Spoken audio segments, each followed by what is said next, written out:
呢指导一位新同修念经，然后呢这位张同修就梦到自己的小佛台在洗衣机上面，请问师傅他是宵夜了吗？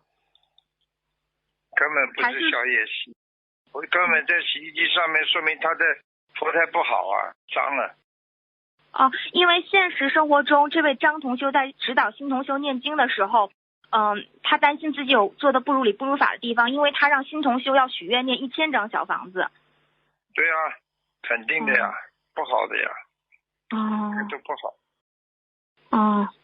好，你的意思就是说以后佛台下面都放个洗衣机，就是念完经之后那些业障全部直接放在洗衣机里洗啊。